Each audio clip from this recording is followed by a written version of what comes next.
മന്ത്രിസഭാ രൂപീകരണത്തിൽ പിന്നോക്ക വിഭാഗങ്ങളെ അവഗണിക്കുന്നതായി കോൺഗ്രസിൽ പരാതി. കോൺഗ്രസിന് ലഭിച്ച പ്രധാനപ്പെട്ട ക്യാബിനറ്റ് പദവികളെല്ലാം മുന്നോക്ക വിഭാഗത്തിന് നൽകി. ലത്തീൻ കത്തോലിക്ക, നാടാർ വിഭാഗങ്ങളെ പൂർണ്ണമായും തഴഞ്ഞു. AP അനിൽകുമാറിന് നൽകാൻ ഉദ്ദേശിച്ച ആരോഗ്യം, ദേവസ്വം വകുപ്പ് നൽകാനാവില്ല എന്ന നിലപാടിലാണ് നിയുക്ത മുഖ്യമന്ത്രി VD സതീശനുള്ളത്. വിവരങ്ങളുമായി നൌഫൽ ചേരുകയാണ്. നൌഫൽ, ഈ മന്ത്രിമാരെ പ്രഖ്യാപിച്ചതിന് പിന്നാലെ തഴയപ്പെട്ടവരുടെ ഭാഗത്തു നിന്നൊക്കെ വലിയ തോതിലുള്ള പ്രതിഷേധ സ്വരം അത് ഉയരുന്ന പശ്ചാത്തലമുണ്ടായിരുന്നു. അതിന് പിന്നാലെയാണ് ഇതാ ഇപ്പോൾ പിന്നോക്ക വിഭാഗങ്ങളെ തഴഞ്ഞു. ഈ ക്യാബിനറ്റിലെ ഏറ്റവും പ്രധാനപ്പെട്ട വകുപ്പുകളിൽ നിന്നൊക്കെ അവരെ മാറ്റി നിർത്തുന്നു. താരതമ്യേന ഈ ഒരു പ്രാതിനിധ്യം അല്ലെങ്കിൽ പ്രധാനപ്പെട്ട വകുപ്പുകളൊന്നും നൽകുന്നില്ല എന്നാണ് പരാതി. എന്താണ് വിശദാംശങ്ങൾ? അക്ഷയ്, ഈ UDFന്റെ ക്യാബിനറ്റ് ഇന്ന് പ്രഖ്യാപിക്കുന്നതോടുകൂടി കൂടുതൽ സമുദായ സംഘടന അല്ലെങ്കിൽ ജാതി സമവാക്യങ്ങൾ ഇതിന് എതിർപ്പുമായി രംഗത്ത് എത്തുന്നുണ്ട് എന്നുള്ളതാണ് വാസ്തവം. അഥവാ 24 ക്യാബിനറ്റ് പദവികളാണ് നിലവിലുള്ളത്. 21 മന്ത്രിമാരും മന്ത്രിസഭയും സ്പീക്കറും ഡെപ്യൂട്ടി സ്പീക്കറും ചീഫ് വിപ്പും അടങ്ങുന്ന 24-അംഗ ക്യാബിനറ്റ് ആണ് ഉള്ളത്. അതിൽ തന്നെ ഇപ്പോൾ ഇതിൽ ക്രിസ്ത്യൻ വിഭാഗത്തിന് 7, മുസ്ലിം വിഭാഗത്തിന് 7, നായർ വിഭാഗത്തിന് 5, ഈഴവ പട്ടികജാതി എന്നിവർക്ക് 2 വീതവും നൽകുന്നു. ഇതിൽ ലത്തീൻ സഭയ്ക്കും അല്ലെങ്കിൽ ലത്തീൻ കത്തോലിക്ക വിഭാഗങ്ങൾക്കും നാടാർ വിഭാഗത്തിനും ഇതിൽ പ്രാതിനിധ്യം ഇല്ല എന്നുള്ളതൊരു വലിയ പ്രതിഷേധം കോൺഗ്രസിനുള്ളിൽ തന്നെയുള്ള ആ വിഭാഗത്തിലുള്ളവരുടെ ഭാഗത്തു നിന്നാണ് ഇപ്പോൾ ഉയർന്നിരിക്കുന്നത്. കോൺഗ്രസിന് ലഭിച്ച അല്ലെങ്കിൽ ആഭ്യന്തരം, റവന്യൂ തുടങ്ങിയവയ്ക്ക് മുന്നോക്ക വിഭാഗത്തിന് നൽകി എന്നൊരു പരാതി ഉയരുന്നു.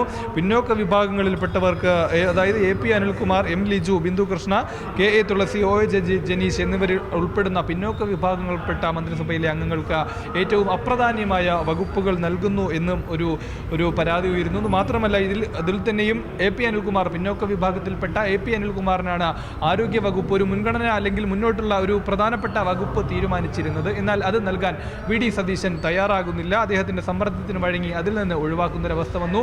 പിന്നീട് മറ്റൊരു കാര്യം, K മുരളീധരന് ആരോഗ്യ വകുപ്പാണ് അദ്ദേഹം ആദ്യം മുതലേ അവകാശപ്പെട്ടിരുന്നത്. അതിൽ നിന്ന് വൈദ്യുതി വകുപ്പാണ് ഇപ്പോൾ കൊടുക്കുന്നതെന്ന് നാം മനസ്സിലാക്കുന്നു. ഒരു കാരണവശാലും അത് ഈ മന്ത്രിസഭയിൽ വൈദ്യുതി വകുപ്പ് സ്വീകരിക്കാൻ K മുരളീധരനും തയ്യാറാവുന്നില്ല. അദ്ദേഹത്തിൻ്റെ ആ ഒരു സമ്മർദ്ദത്തിന് ഈ നേതൃത്വവും അല്ലെങ്കിൽ കോൺഗ്രസ് വഴങ്ങി അദ്ദേഹത്തിന് ആരോഗ്യ വകുപ്പ് കൊടുക്കേണ്ട ഒരു സ്ഥിതി വരുന്നു.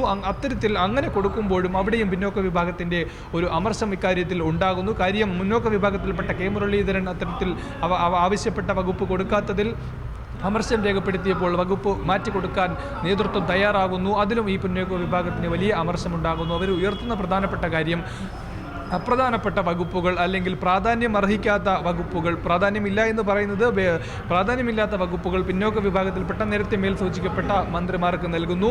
ഇതിൽ നേരത്തെ പറയപ്പെട്ട 7 വീതം വെച്ചപ്പോൾ 7 ക്രിസ്ത്യൻ മന്ത്രിമാർ അല്ലെങ്കിൽ മുസ്ലിം മന്ത്രിമാർ, നായർ ഇങ്ങനെയുള്ള ആ ഒരു കാറ്റഗറിയിലേക്ക് വരുമ്പോൾ അതെല്ലാം മുന്നോക്ക വിഭാഗത്തിൽപ്പെട്ടവർക്ക് വേണ്ടിയാണ് പ്രധാനപ്പെട്ട ആഭ്യന്തരം, റവന്യൂ, അതുപോലെ തന്നെ ധനകാര്യം എല്ലാ വകുപ്പുകളും കൈമാറുന്നത്. ഇത് കോൺഗ്രസിനകത്ത് തന്നെയുള്ള ഈ പിന്നോക്ക വിഭാഗത്തിൽപ്പെട്ട നേതാക്കളാണ് ഇങ്ങനെയൊരു പരാതിയുമായി രംഗത്ത് ിരിക്കുന്നത്. ഇത് വരും ദിവസങ്ങളിൽ എങ്ങനെ ഇതിനൊരിതുണ്ടാകും? അഥവാ നേരത്തെ തന്നെ M വിൻസെന്റ് ഉൾപ്പെടെയുള്ളവരെ ഇതിൽ നിന്ന് മാറ്റിയതിൽ ലത്തീൻ സഭ ഉൾപ്പെടെയുള്ളവർ പരസ്യമായി രംഗത്ത് വന്നിരുന്നു.